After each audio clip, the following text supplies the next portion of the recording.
আজি বনাব ওলাইছো ভেজিটেবল পোলাও। তাৰ কাৰণে ইণ্ডিয়া গেট বাসমতি ৰাইচ 2 গিলাচ লৈছো আৰু এইখিনি ধুনীয়াকৈ ধুই অলপ সময় কাৰণে থৈ দিম। কেৰাহী এটাত প্ৰথমে গাজৰ, বিন আৰু মটৰ অলপমান ফ্ৰাই কৰি লওঁ।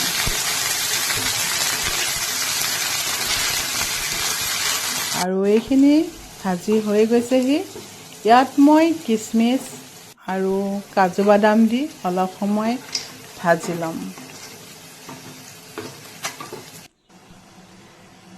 কেৰাহীটোত ঘিউ 2 চামুচ দি ইয়াত লং, ইলাচি আৰু জিৰা অলপ দি অলপ সময় ভাজি ল'ম পোলাওটোৰ কাৰণে। আৰু ধুই থৈ দিয়া চাউলখিনি এতিয়া ইয়াতে দি দিলোঁ। এইখিনি ভাজি থাকিম।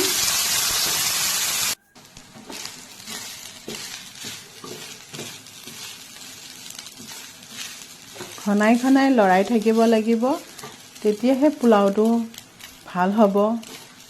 আৰু ইয়াতে ভাজি থোৱা পাচলিখিনিও দি দিলোঁ।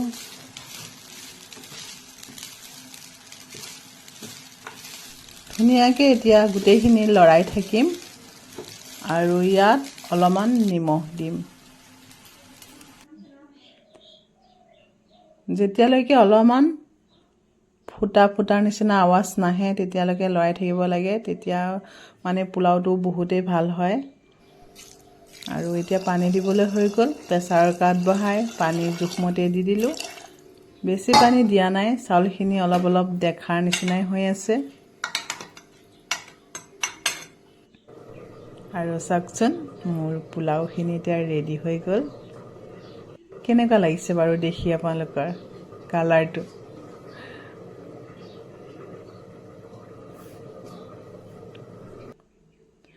আৰু ইয়াৰ লগত খাবলৈ অলপমান মাংস ৰেডি কৰি লৈছিলোঁ। মাংসৰ ৰেচিপিটো পিছত দিম। আৰু এয়া খাবলৈ ৰেডি হৈ গ'ল। এতিয়া খোৱাৰহে কথা আৰু আপোনালোকেও ঘৰত এনেকৈ এবাৰ ট্ৰাই কৰি চাবচোন।